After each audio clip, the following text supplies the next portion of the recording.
Panie rektor, panie profesorze, panie, panowie. Przepraszam, jestem trochę emocjonalny. Nie, bardzo emocjonalny. To normalnie myślę. Ale jest też specjalny powód. Kiedy prezydent Roosevelt zadzwonił do Felixa Frankfurtera,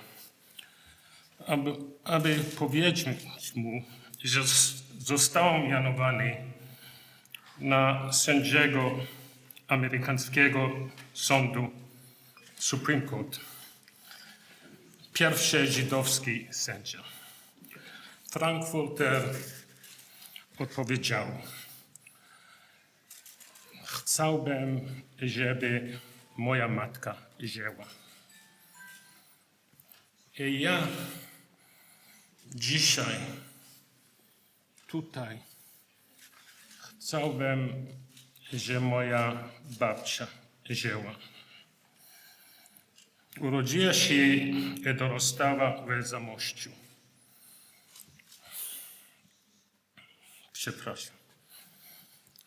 I jestem pewny, że byłaby taka dumna dzisiaj.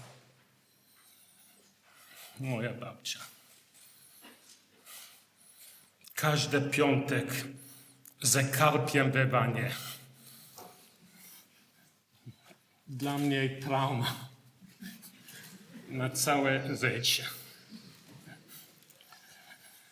Mniej więcej 2 lata temu zdecydowałem uczyć się polskiego. Ale tylko teraz wiem, jak bardzo byłem szalony.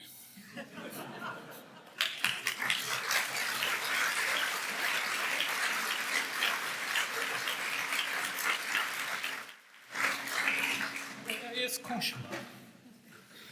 Ja znam Joseph Weiler, ale w Polsce jestem Józefem Weilerem, książka Józefa Weilera, drogi Józefie Weilerowi.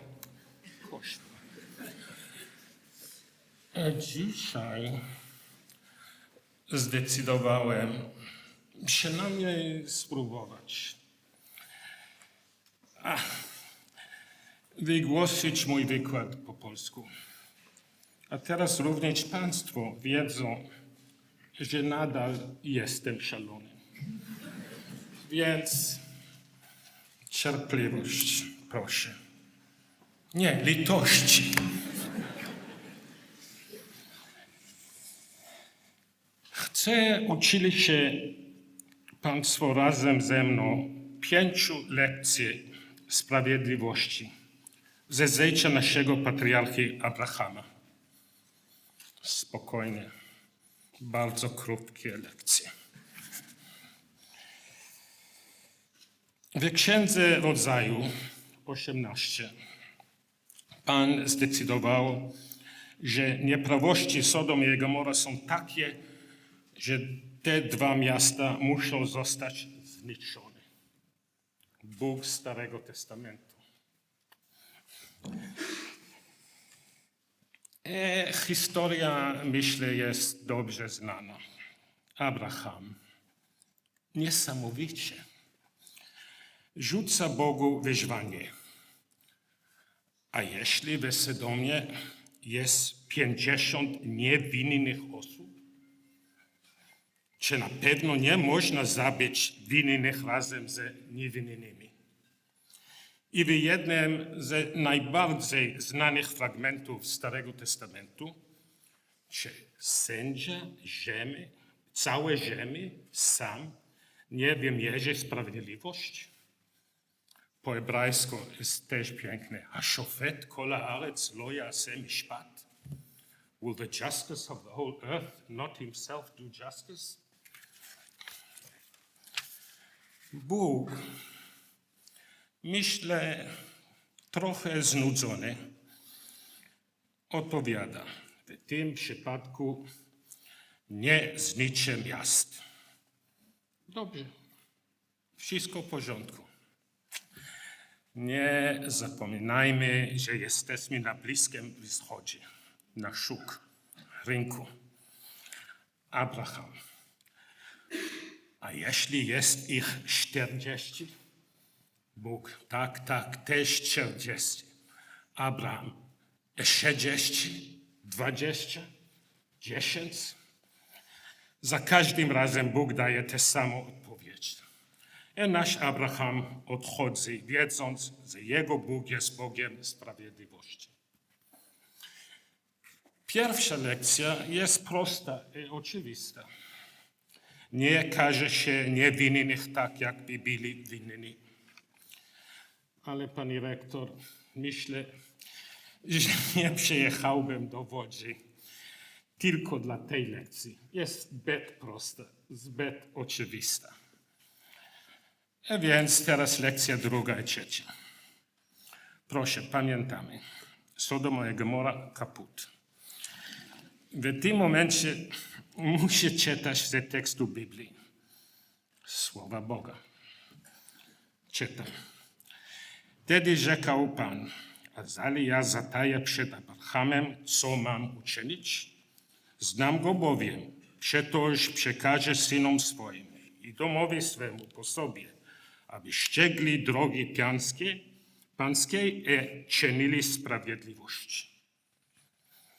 W tym bardzo prostym wersie kryją się dwie fundamentalne zasady dotyczące naszego rozumienia sprawiedliwości. Bóg wie, że Abraham będzie pouczał swoich synów i potomków na drogach Pana. Ale uwaga, Bóg do tej pory nie pouczył Abrahama, jakie są drogi Pana, jakie jest prawo pańskie. Tutaj rodzi się naturalna sprawiedliwość. Jest ona zapisana w sercu człowieka. To Immanuel Kant tylko 5000 lat temu. Fantastyczne. I trochę ironiczne też, bo Immanuel po hebrajsku jest Bóg jest z nami. Z tego samego prostego wersetu uczy się jeszcze ważniejsze lekcji. Lekcja trzecia. Proszę zwrócić uwagę na jedno słowo. Czynili sprawiedliwości. Czynili sprawiedliwości. Problem sprawiedliwości na tym świecie nie polega na tym, że ludzie nie wiedzą, co jest sprawiedliwe. Problem sprawiedliwości nie jest epistemiczny. W prawie wszystkich przypadkach, gdzie ludzie stają przed wyborem, wiedzą, co jest sprawiedliwe, co powinni zrobić. Ale czy uczynią? To problem, prawda?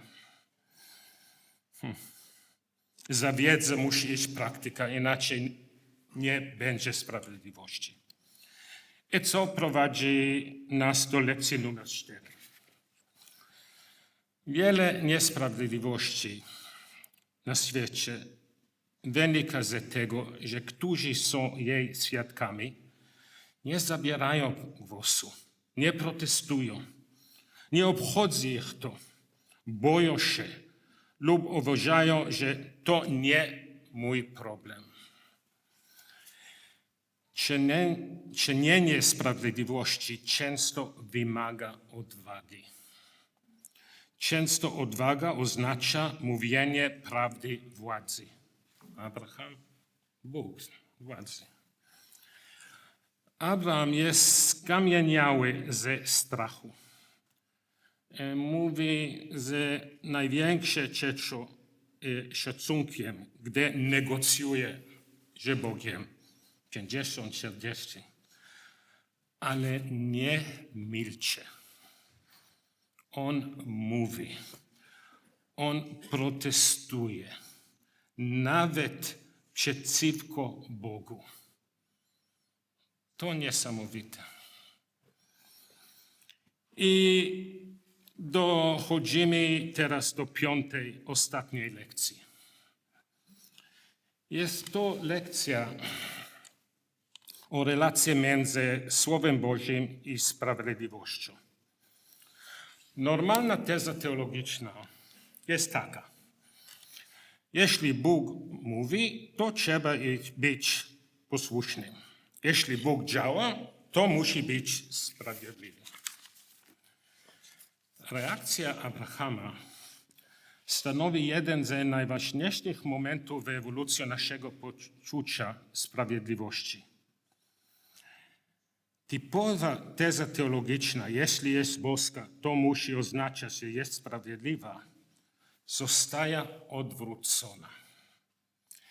Jeśli nie jest sprawiedliwa, to nie może pochodzić od Boga. Jest to moment kopernikański w naszym rozumieniu relacja między teologią a moralnością, między Bogiem a człowiekiem. Nawet sam Bóg jest związany rygorami sprawiedliwości. Konkluzja. Pierwsza lekcja. Winni i niewinni. Druga lekcja. Czynili sprawiedliwości. Trzecia lekcja. Prawo naturalne. Immanuel Kant 5000 lat temu. Czwarta lekcja. Sprawiedliwość wymaga odwagi. I 5. lekcja. Moment kopernikański. Teraz zapytają mnie państwo. Dobrze. Ale jak to się stało, że nasz Abraham, ten sam Abraham, powiedział Bogu tak, był gotów zamordować swojego niewinnego syna?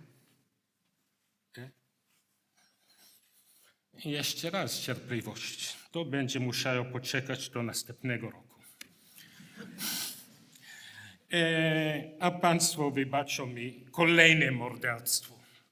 Moje morderstwo na języku polskim. Dziękuję.